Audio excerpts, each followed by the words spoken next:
morning, everyone. Hi, I'm Lauren. I am our senior project manager here at Petsies and Stuffed Animal Pros and Budsies. I also own Monkeys in Wonderland and Wonderland Animal Training. I am an animal trainer who works with private clients and public organizations across the country, as well as in my home state of Tennessee, helping people to have well behaved monkeys and other companion animals, everything from primates to I've worked with panthers and leopards and your domestic dogs, cats, and pets like ferrets, rats, you name it, I'll work with it. So we're here today with my capuchin monkeys. We have Emerson Alexander to my left and Willow Renee Marie to my right.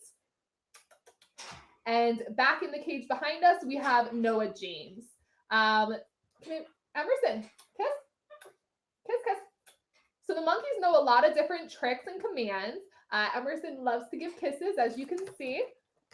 Can I have another kiss? Oh, good boy. He loves to give kisses. Willow Renee Marie, right here. So we're going to tell you a little bit about monkeys. These guys are Brazilian tufted capuchin monkeys. Now, capuchin monkeys are native to South America, the jungles of South America. Brazilian tufted capuchin monkeys are native specifically to Brazil. They would be found in the forests there. They usually live in groups of 10 to 35 animals with an alpha female and an alpha male leading the troop. In the wild, their diet would consist of fruits, insects, small birds, leaves, frogs, nuts, all sorts of little things that they can get their hands on. One of their favorite activities in the wild is actually to go fishing for minnows and other small fish that they can easily catch. They'll also use rocks to go ahead and break open nuts and seeds so that they can get the contents inside. Capuchin monkeys are incredibly smart. Now in the wild, even though they eat a lot of fruit, the fruit in the wild that they get is usually out of season. It's not super ripe, so it's going to be lower in sugar. Now in captivity, we have to be very careful about what they eat. Capuchins are very susceptible to liver and kidney problems, as well as blood sugar issues like diabetes. So the fruit that we have here in captivity in the stores is not as low in sugar as the stuff that you would get in the wild. So you want to make sure in captivity when you're feeding them that you're giving them mostly vegetables, lean proteins, and seeds, nuts, and other things that are much healthier for them. In the wild, those fruits, like I said, are going to be lower in sugar because they're grown out of season when they're eating them, and it's much healthier for them. But in captivity, the stores are growing artificially produced a lot of the times fruits that are loaded with sugars to make them tastier for people so that they want to eat them. So we can't give that to them in captivity. We actually have multitudes of health issues going on within our troop, which we'll talk about in a minute. So as far as capuchins and their social structure, that's the other point I wanted to talk on. They're very social animals, as you can see by them grooming me and loving on me the entire time we're doing this broadcast. They will groom on each other, they'll love on each other, they're very social, and because of that, they live in that troop. They have many monkeys around them in the wild that would groom them, would love on them, would help them forage, that are a big part of their families. So in captivity, it's super important that they have a companion or multiple to hang out with and interact with. We have three, so we have two boys and a girl, so they always have somebody to interact with and play with. Right, Emerson? So we're going to show you a couple of tricks that Emerson knows. He's our superstar monkey. He loves doing tricks. His favorite treats for doing tricks are blueberries. We have some blueberries here we'll reward him with. You can see he wants one already. Oh, good boy, but I didn't ask you for a kiss. So one of his favorite tricks is putting his money away in his piggy bank. He's actually saving up for a little brother. So we're going to ask Emerson to put his money in his piggy bank. Can you take your money?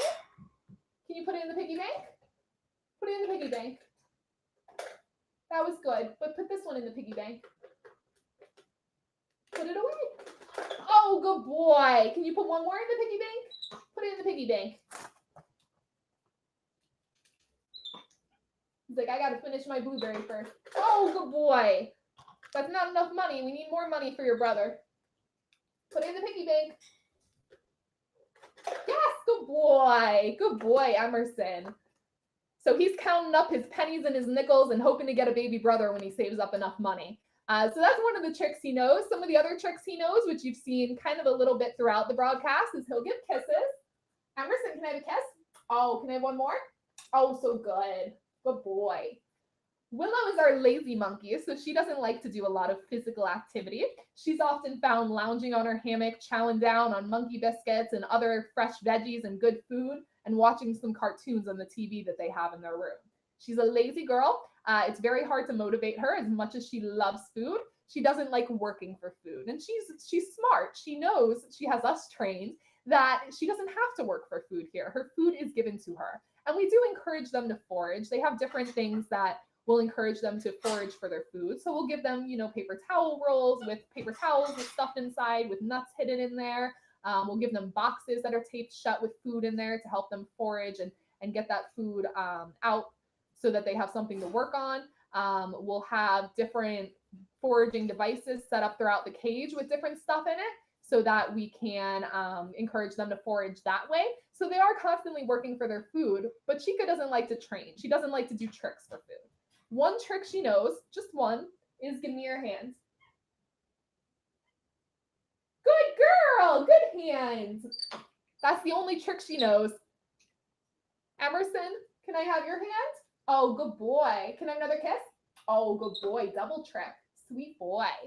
So I'll tell you a little bit about our monkeys. Emerson Alexander, got my lefts and rights mixed up. Emerson Alexander is a 4-year-old capuchin monkey male.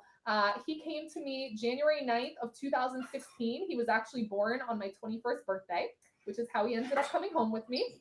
Emerson was purchased from a breeder as a baby. I worked for that breeder for about 3 years and absolutely fell in love with capuchin. So when he was born and it being my birthday, I had to have him. Emerson is not a rescue. Like I said, he was purchased. However, he was born with a very rare autoimmune disease called simian papillomavirus. So what that is it makes Emerson's immune system very weak. Common colds, flus, anything, any illness, ailment that you can get, he can get as well. So we have to be very careful and protective of him if we're sick. People in my house that are sick are not allowed to handle him or be around him because all it takes is somebody else having a cold or flu and passing it on to him, and he gets very, very sick. So we're very cautious about who's around him and who we allow in our home because we have to do our best to protect Emerson with his fragile little immune system. So that's a little bit about M. Willow over here is a 6-year-old capuchin female. She is a rehome. So she came to us from an owner who could no longer care for her. Her owner was an Olympic horseback rider, actually, and she traveled across the world competing on horses, which is super cool. But when she started traveling more, she realized that she was not able to give Willow the time and attention that she deserved. So she wanted to find a home that was experienced in caring for monkeys that could give her a wonderful rest of her life. So she reached out to us and Emerson and me, and we decided to go ahead and take her into our home on a foster basis. We had her for about 3 months before we went ahead and decided that she was really adjusting well to life with us, and her and Emerson were really becoming best friends. So we went ahead and signed the adoption papers and made the decision to bring her into our home on a permanent basis. And she's been here a little over 2 years now, and she's absolutely wonderful. Now, Willow is the perfect example of what happens when a capuchin monkey gets too much sugar in captivity. Like all of us, when we're new pet owners, we often make mistakes. We don't know necessarily what the best diets are for our babies. And I know, like myself, and I know others have made mistakes when we first bring a pet home. It's only natural. There's a learning curve. So we start out feeding them what we believe is the best diet, but as time goes on, that's going to change as we learn more about the animals that we work with. So although her owner had the best of intentions, Willow did get a little bit too much sugar in her diet as a younger monkey, and as a result, she is diabetic. So she only knows one trick, which is to give me her hands, but that trick actually comes in handy with her and her lifestyle because we have to check her blood sugar 4 times a day. And we do that by asking her to give us her hand. Wrong monkey. Can I have your hands? Good girl. And we have a blood sugar meter. So like with people, you would prick her little finger, take a little drop of blood, run it through the meter, and get her numbers. When she came to us, her blood sugar was over 600. The veterinarian said that within 6 months, she would have been in a diabetic coma. To give you an idea, normal capuchin blood sugar should be 120 or less. She is on an oral medication now called metformin, which is compounded, and we give it by mouth twice a day, every day. And that medication helps to regulate her blood sugar levels. So we've gotten her in a normal range, right around 100, where she should be. But it's taken a very long time to get her there. Diabetes is something that's very hard on both people and animals and can take a long amount of time to regulate and really work its way through the system so that they can live normal, happy, healthy lives. We hope that she will be with us for a very long time. She's only 6, like I said. In captivity, capuchins are living 45 to 50 years, which is surpassing the 30 to 35 years that they would normally live in the wild. And that's thanks to the wonderful work of sanctuaries, rescues, and private owners who are going above and beyond to really provide these guys with the best possible lives that we can while they're living with us in captivity in our homes. So behind us, you'll notice we have a third monkey monkeying around in his cage somewhere, and that is Noah James. Noah came to us in October of 2019. He is also a rehome. Now, Noah is a very special case. He'd actually been in 4 separate homes before he came to us. He was originally rehomed due to biting. He had bitten his first owner, and she became scared of him and decided to go ahead and place him. He was then placed with a sanctuary, who placed him with one owner, and then finally into another owner's home. His last owner was absolutely wonderful. Unfortunately, she came down with cancer, and her immune system became very compromised, so she could not care for him properly. It was very dangerous for her to actually be around the monkeys and be working with them hands-on. So she decided to go ahead and rehome Noah. Noah had also had some issues with her husband and was displaying aggression towards him specifically, which had made him dangerous to work with the husband in the house. So when Noah came to me, I got a phone call from a rescue in Florida, one of my good friends, and she told me she had a 6-year-old capuchin male who needed a home. And once I heard that he had been in 4 separate homes, I couldn't turn him down. I needed to have him. I knew that. And we went ahead and drove 14 hours round trip to pick up Noah and bring him home. And Noah's been a project. He has definitely been a hard monkey to work with. When he first came home, I was the victim of one of his bites, which you can see on my hands here. I've got like a nice 3-inch long scar across my hand from where Noah got me when he first came home. We have had him, like I said, since October of 2019, and it's taken about 6 full months to get him to the point that we could handle him and work with him comfortably.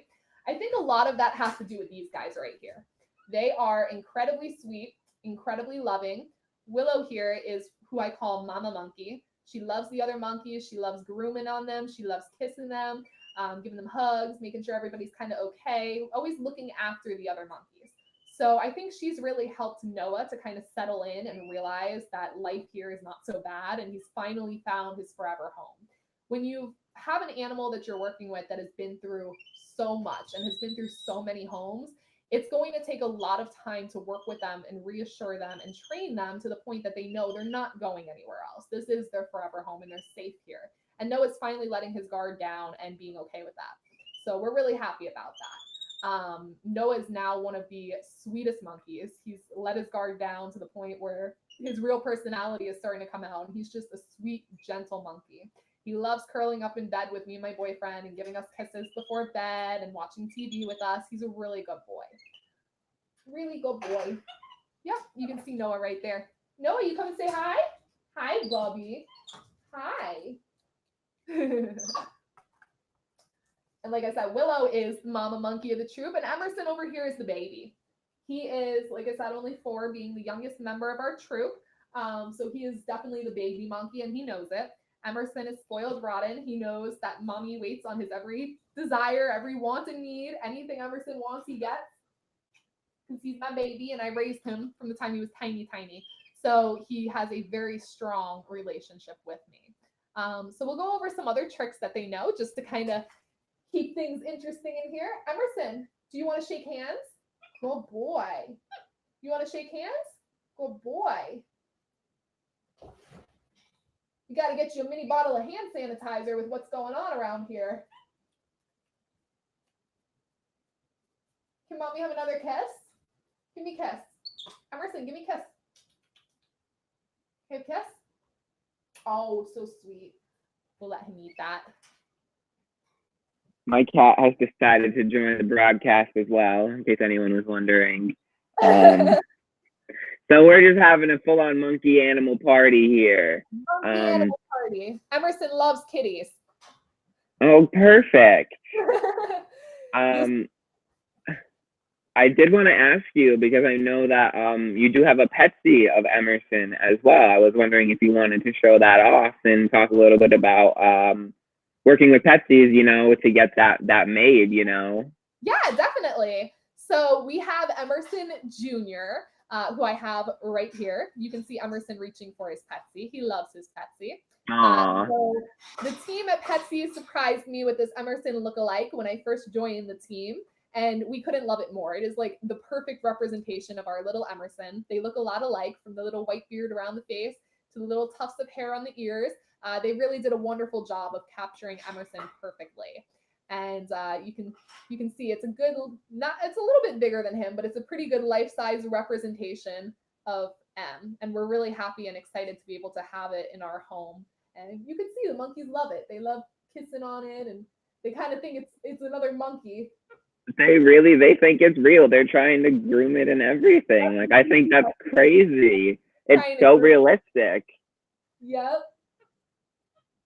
So Awesome, cool. awesome. Really cool. You can't. All right.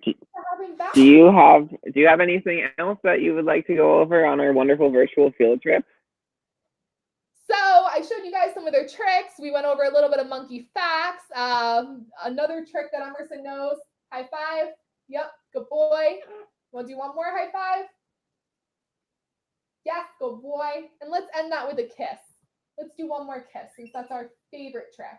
You want to give me a hand? Good girl. Emerson, can I have a kiss? Oh, sweet boy. So that's about it. Just wanted to go over some tricks with you guys, teach you some fun facts about capuchins. If anybody has any questions about the monkeys or about what I do, feel free to drop it in the box, the comment box, and we'll go ahead and get those answered. I want to give a special thanks to Budsies and Petsies for having us and letting us talk about our wonderful monkeys and all of what we do. If you guys want to learn more about the monkeys, more about what I do, go ahead and check us out on Facebook and Instagram. We have two separate accounts. One of them is Monkeys in Wonderland, and the other one is going to be Wonderland Animal Training. And that's our training page. So you can see all sorts of fun tips and tricks for training your pets, whether they be dogs, cats, monkeys, you name it. And you can also follow a lot of their adventures and see what we're up to with our monkeys here at Wonderland Animal Training. Awesome, awesome. Thank you so much, Lauren. It's been a pleasure. It's always a pleasure to see the monkeys and to get to, you know, talk with you and share this with our viewers. So I want to thank you personally for joining us